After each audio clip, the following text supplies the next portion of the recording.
following up from our last video over childhood, which brings us into marriage. So love, loss, and lessons, navigating marriage, divorce, and motherhood.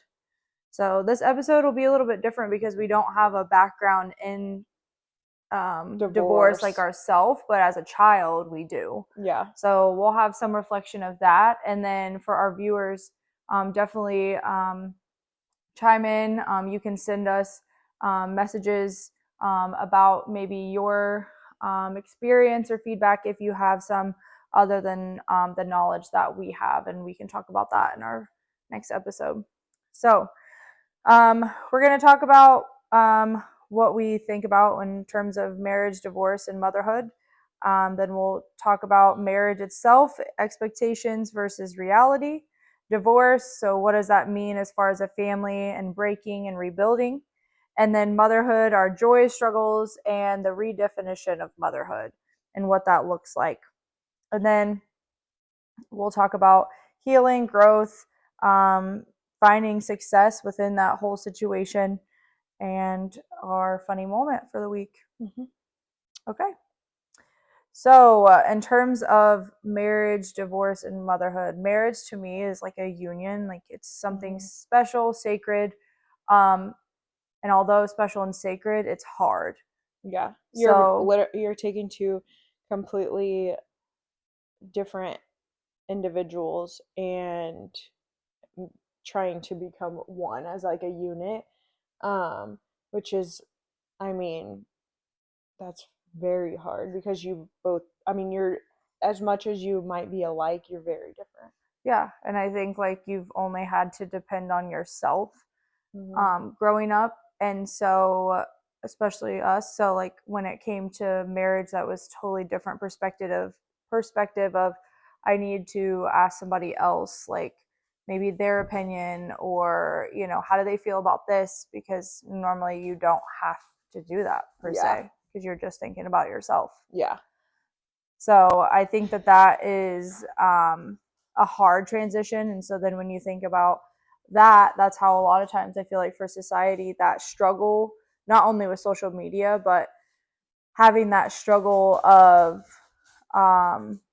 change and maybe what do I want to say, conflict because of those differences. It's so easy nowadays to just say, okay, we're going to get divorced because it's too hard.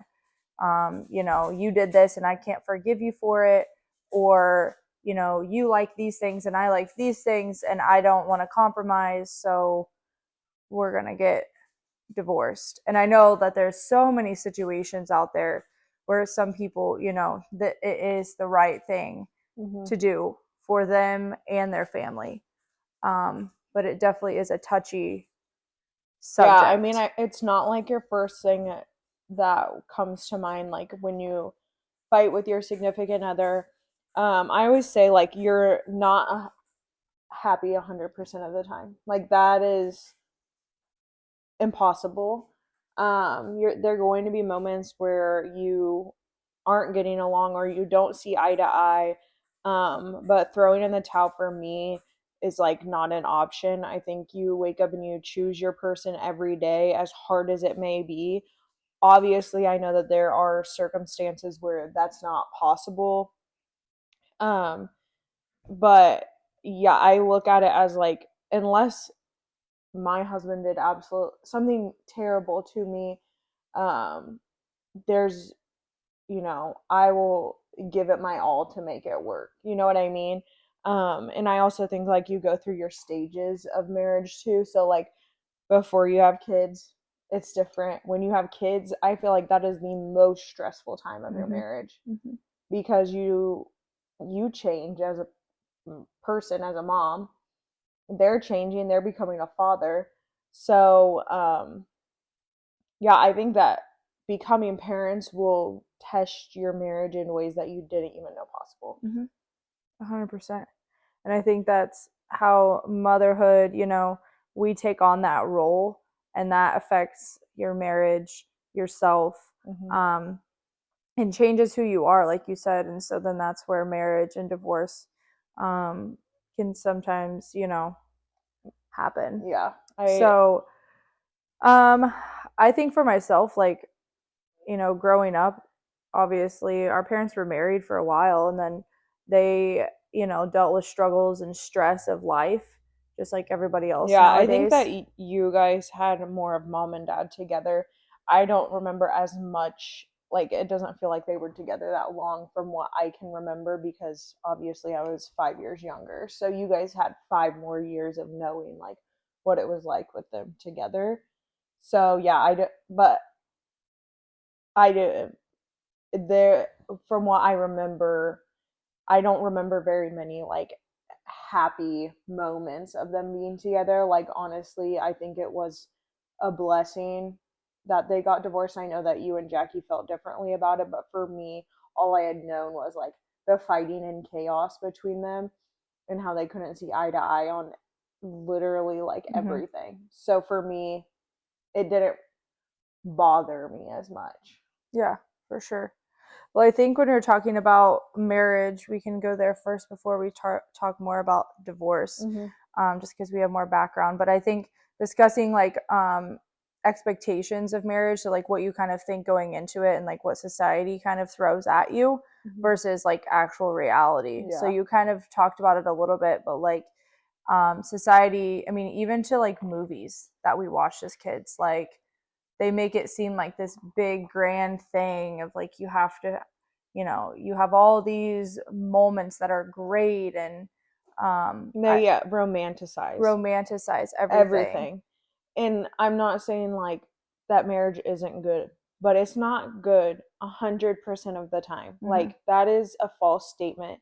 And I feel like that's when you obviously, like, because we had parents that had been divorced, we obviously knew that there was going to be struggles. We were very realistic in our relationships about that. But I do feel like there are people that go into it and think like, oh, we're never going to have like hard struggles, like even if we've been together for this long, like we know each other so well. Yeah, but you don't know each other until one, you live together, two, you have kids together. Those two things, I always say, like, if you can make it through living together and you're fine, if you can make it through the first year of having a child, like, you can make it through a lot. Right, I feel like that's like really really hard, but I also think that's because of like your communication changes when you have kids because you're so busy, you don't have that time for each other as Oh, much. yeah. And so you have to make sure that you find that time. But in the busyness of trying to raise a newborn or a baby, that's very hard. Yeah, I mean, I don't even remember like Andrew and I going out on like a date after Blakely because it was, I mean, one, you're so sleep deprived. But I will say though, like, for me, I feel like Andrew and I got closer from having Blakely Mm-hmm. because he did so much for me in that when I was struggling with postpartum depression and getting up and feeding her, and he would do everything else because I was up feeding her. And so that made me like have so much respect for him because I had seen relationships where the father was not doing those things. And so I did have like that, wow, I chose a good Mm-hmm. human being to like live my life with, and I know that he'll always take care of me and Mm-hmm. he'll always take care of our kids no matter what, and I never have to worry about that. And so that was part of like us getting closer, I feel like, when having Blakely. Mm-hmm.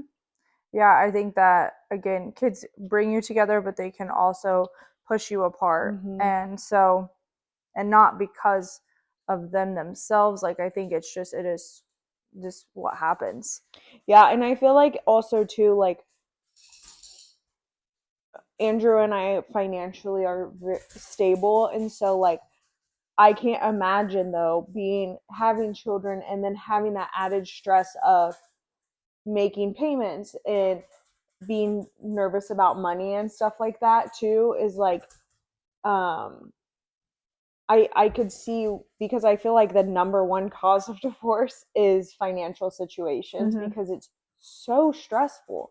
And so I do feel like that's where we do like we don't have that added stress of that. Like, do we have moments where we're like, oh, you shouldn't spend that much or whatever? I'm usually like, don't spend that. Andrew doesn't care. But I'm not saying like that we're perfect or anything like that. We have our issues, trust me. But I will say, like, we don't have that added stress on there. So I can't imagine what it's like to have added stress of finances plus kids plus working and all these things, and you're still trying to find that time to, I always say, date your partner. At the end of the day, like, you still have to date each other. In that, trust me, Andrew and I are not good at that. Like, that is probably like the hardest thing of our marriage is dating each other and forcing ourselves to go on dates. Yeah. Because we would rather spend that time with Blakely. Yeah. But I do think that that's also, like, we both say it, like, it's not just me, it's not just him.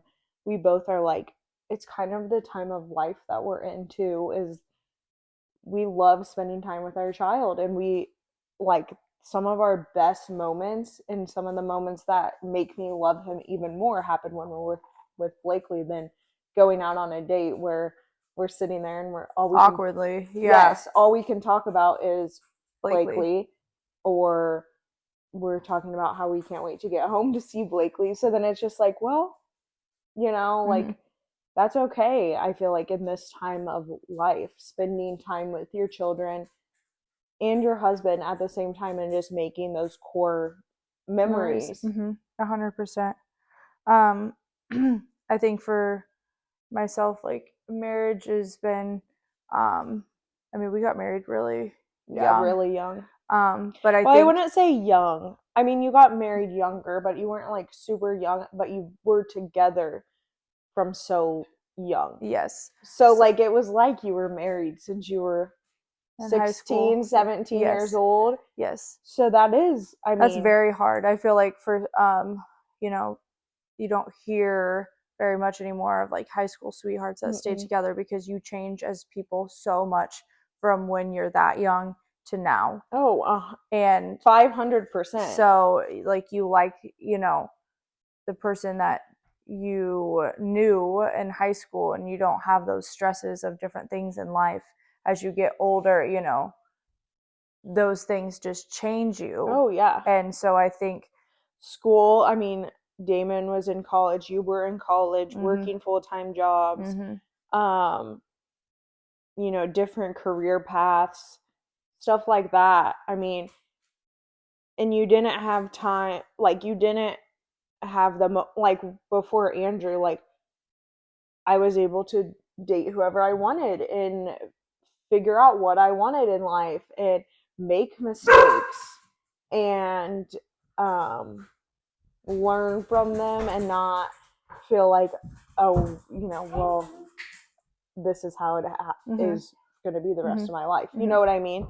So that's a learning thing too, though, is that you and Damon didn't necessarily have that because you were together from high school. So you didn't date other people.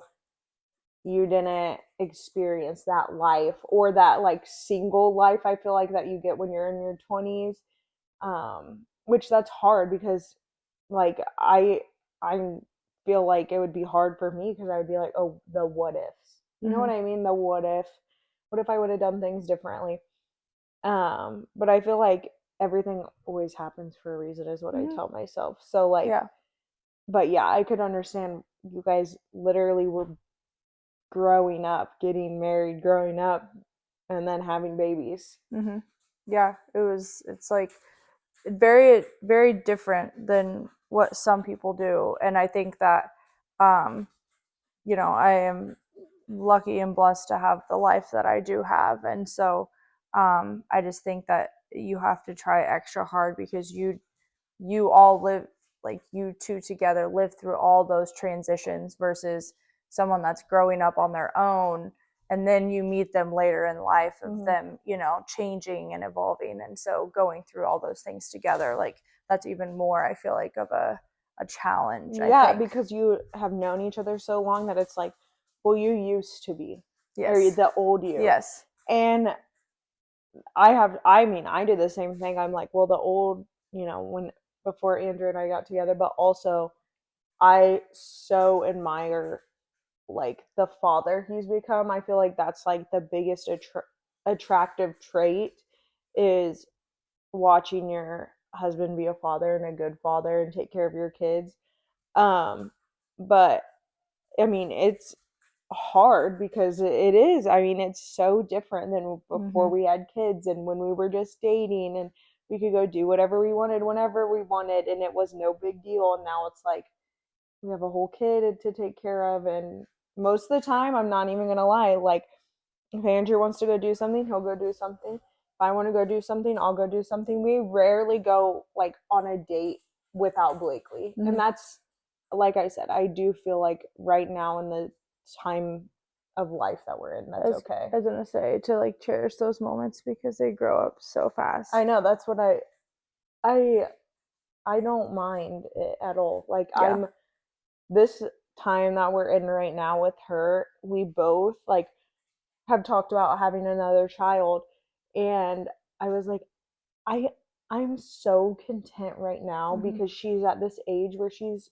so much fun and we can go do whatever we want, and she'll do it right there with us, and she's she knows how to act, and it's not, you don't have to pack up the entire car to go to the grocery store with a newborn, you know what I mean? And so even Andrew was like, yeah, I mean, I don't really want to start over right now. Like we just got to a point where it's like super fun and we get to do all these things with her and experience them with her. And so, I mean, eventually we'll probably have another, but right now we're just very content.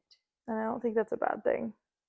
Okay, so going into divorce then, um, marriage is great, it's hard, all those things, but then we throw in the D word. And I think like when you hear that, a lot of times people think negatively as far as divorce, and although divorce is not the best thing, I think sometimes it helps others though rebuild and become who they're meant to be. I agree. And so I think for normalizing just like your conversation about divorce, like divorce isn't a failure, right?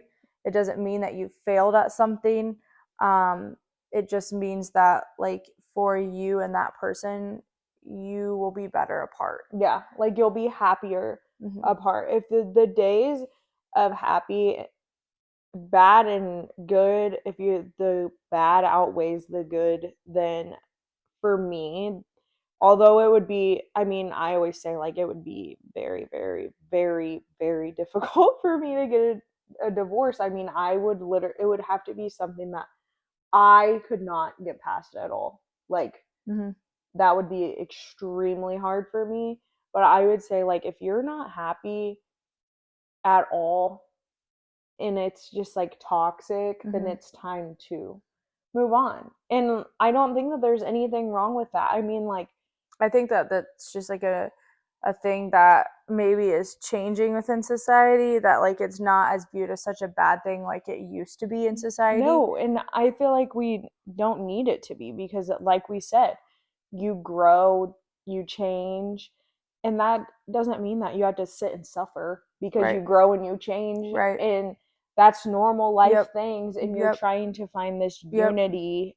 But I also think like, so it's good for some, but then also sometimes people just throw in the towel so early because it's the easy way out. Yes, instead of working through something and then later on being like, wow, I really miss this person, or wow, why did I let the grass wasn't actually greener on the other side. Exactly. And so I think for some people, it is a good thing, especially if you're like in a mental or physical abusive relationship. Obviously, yes. Obviously, like for me, I know like the straw that would break the camel's back would be like any infidelity. Like I always tell Andrew, because that's such a touchy subject for us, like that for me would be like we're done. That would be the ultimate betrayal. And so like for things like that, like yeah, I do think like that is what divorce is intended for. You can step out on your partner, then that, you know, That's the route that it needs to go. yeah. Yeah, I think so too, but I think that like, you know, I mean, you just see it so much. I feel like nowadays, like so and so's getting divorced, this, but it's because of also like that social media Oh yeah, that like puts it's that no outlet one's, out it's there. no one's business. No, What you want to do with your life is your life. At the end of the day, like you live with the choices that you make. Um, and so like not just shame, I mean, I'm not trying to shame anyone that stays with their partners if they cheat or whatever. I understand that there are it's your it's your choice. choice, and I'm not, but for me, I couldn't because I know who I am, and I would never forgive Mm-hmm. ever. Like that would be very, very difficult for me, and I know it would be a toxic situation because of my personality. So that probably would not be an option for me. If you can make it work for your family, sure. Right. Um, but yeah, I just think that there are situations that divorce is intended for. I agree. Um, let's see. We really wanted to have a guest come in to give their perspective that has been through divorce. But I mean, the only perspective we can give is like from our childhood. yeah, and So, so I think as like a child myself, like obviously, like we said, some of those relationships, it was better for the kids if the parents were separated. mhm, But I think for also some situations when that does happen, like kids get left on the back burner. yeah, And I think that it affects them just as much as it affects the parents because they have a major change in their life. And depending on what age they're at, it's very confusing and hard yeah, to understand. And I think that that's where, unfortunately, that sucks. yeah, And to really think about when you're making that commitment of marriage, obviously you can't see into the future, but really focus on like, is this truly a person that you can see spending the rest of your life with? Not because they give you butterflies today, but the fact that like eventually those butterflies are going to go away. And can you see yourself through the hard being with this person? How do they deal with adversity? How do they deal with challenges? How do they deal with financial struggles? And thinking about those things, if I could give any advice, like think about those little things because those are what are going to become yeah. the I mean problem. that's literally like, I mean, you have to really know a person and what makes them tick, Mm-hmm. and if you can deal with Mm-hmm. their short, I mean, I hate to say shortcomings, but those things that are going to drive you absolutely insane. Mm-hmm. But also like part of marriage too is give and take, and I know like there's things that I do that Andrew absolutely cannot stand, and there's things that he does and I'm like, why are we doing that? But that's just part of it because you're two completely separate individuals. I agree. But I with the kids involvement, it would be very, I mean, difficult, but again, I do think that there are certain circumstances where that is the best option. um I personally would much rather my kid know what a healthy relationship is than to think that the way their mother's being treated or their father's being treated is acceptable. You know what I Mm-hmm. mean? Yes, I agree. Um, I guess I always look at it as, would I want my daughter to be treated this way? right. Because that's what she is, that's the standard I'm setting. So that would be, I mean, that's one thing that you have to think of. Would I be happy as a mother if this was my daughter's husband? Mm-hmm. Yeah. Would I be okay with it? And I think that for some people, like this, it's hard for them to find like the way out. So I think that like for our viewers, like if you are struggling with marriage, or whatever, seek help from somebody. Find Yeah. that person, like we say, find your purpose, and then find your people that you could confide in to discuss your issues, because right there, talking with somebody, obviously you want to pray about it, God will help you. But I think that, like, you need to, sometimes talking it out makes you think, okay, so really what I'm thinking about or upset about isn't that big of a deal. Yeah. And sometimes I do think, like, for me especially, like, I will spiral in my head and make a huge, like, Deal out of something. deal, but it's really not. Or, like, get myself worked up about something, like, and then I'll tell Andrew about it and he's like, why were you even, like, worked up? About Like, it. just come and tell me, you know what I mean? And so I do feel like that's where, like, that communication comes in. But, like, also, like, I go to a therapist whether I'm happy, sad, like, whether I'm having issues, I go no matter what, Yeah. because I just know that that helps me so much to talk to someone that can't go spill the beans about everything that I talked about. You know what I mean? Yes. Yeah. Someone that you feel safe with. Yeah. Well, I think that ties into our third segment, talking about motherhood. And we kind of already touched on that and how that changes you and your marriage, and your life overall. I think for myself, like, just speaking on looking at somebody else's experience, like my aunt, I feel like she found herself after her first marriage. Mm-hmm. Like, maybe, you know, it was great at the beginning, but then through kids and motherhood, she lost herself. Oh, 100%. And I mean, we said on like one of my episodes or the episodes before, like, I had done the same thing Mm-hmm. myself, because you're stuck in the thick of it and you don't even think about yourself. You're only thinking about your kids. And so for her, looking at her and her transition, like, she is thriving now, but her oldest or her youngest is a senior. Mm-hmm. So it's like, that was a transition, and from or through divorce, she was able to find joy, I think, finally, instead of feeling stuck. Mm-hmm. And so my hope is that if you are a viewer and you are feeling stuck, think about, what would it be like to find your purpose and change maybe the trajectory Mm-hmm. of the way you feel, because that's also where, maybe if you go to therapy, talk with your spouse, talk with your friends, like, seek help. Mm-hmm. Don't just feel lost and stuck, because that's not going to help anybody. Mm-mm. And I think that also too, like, if someone is degrading you, if someone is making you feel like you can do no better than them, that right there should show you. mm-hmm.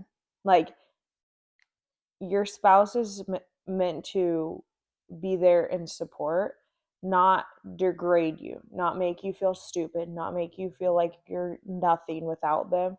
Um, so, there are resources for you. There is marriage counseling. Um, do your individual counseling. And if your spouse isn't willing to step up for you when you need them, or accept, like, that you're changing as an individual, Mm-hmm. then I'm sorry, but I feel like you're gonna be much better off without them. Yeah, 100%. Well, we've talked a little bit about marriage. We've talked about divorce and how that is from our perspective, not necessarily an actual mom's perspective that's been divorced. Mm-hmm. And we've talked about motherhood and how that changes. What else are we going to discuss? I don't know. I feel like it's hard because neither one of us have been divorced. I mean, so it's hard for us to speak on, like, what that is like.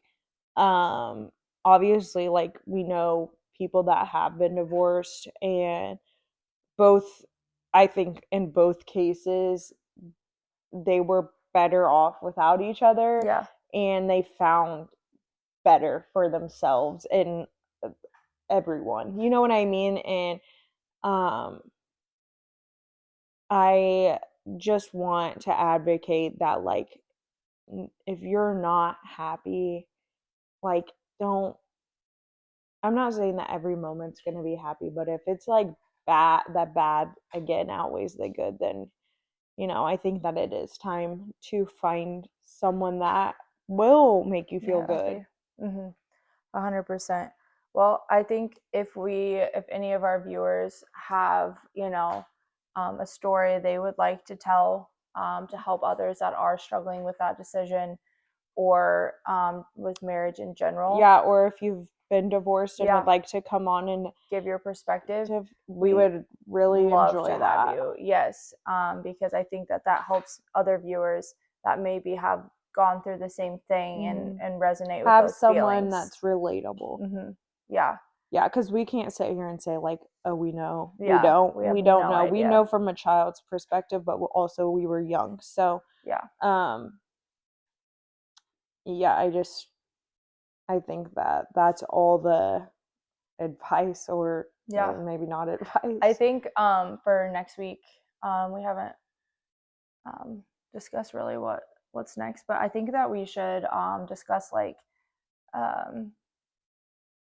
fall, just like what are things that we like to do and enjoy for fall. Yeah, I think that we need to lighten it. We've done 2 really touchy, hard, deep sessions. So I think like talking about things to do for fall, like what are some activities we like to do with the kids, what are some new ones we want to do. Yeah, I'm gonna do some places research to go. Yeah, I'll do some research for you guys and get you the best. Yeah, and then we'll have to obviously try it out. So like not Round Barn, Rowan, the Covered Bridge Festival is, I don't know if it's this weekend or the next one, and so we'll definitely have to try that out. So yep. Our moment for the week, let's see, do I have one for the week? I don't know, Labor Day, it was Labor Day weekend last weekend. We went shopping and we had like the best time. Like we have got to do that like religiously at least like once a month. Yeah, I know. We literally keep saying that we're going to. Yeah, like that was so fun, and I feel like even just if it's to Warsaw, like to TJ I know, Maxx, that's like, what we keep saying, and then we don't do it. Like that was so fun. So definitely. And like I feel like we didn't even buy that much, but it was just like the experience. Yeah, just to go and look. Yeah, 100%. Without having kids crying. Yeah. I want to go home. I'm hungry. I'm bored. Yeah. But yeah, and I'm trying to think of. Well, Baker started preschool this week, and I was super nervous. So like Tuesday, not only do I get myself around, I have Quinlan to get around, and I have Baker now to get around. And so that was an experience. But we all got there on time, no tears. I had tears, but like Baker was probably like Baker was fine. Yeah. So 2 kids now in school. It's wild times, but they're getting big, and it's sad. Yeah. Blake's been sick again, so that's been, I mean, we thought that it was just a cold, and then she was like crying that her ear hurt, so then we took her into the doctor, and she has an ear infection, but I'm pretty sure that it was probably more than just that. I mean, she had a cold for over a week, so we've been dealing with that, and she starts school Friday, and that, I don't think anything that she has is contagious. I literally think that she's had it for so long that it just is not going away. So yeah, she's on antibiotics and she is feeling so much better today. Good. Like a new kid. No fever or anything like that. She's never had a fever with an ear infection.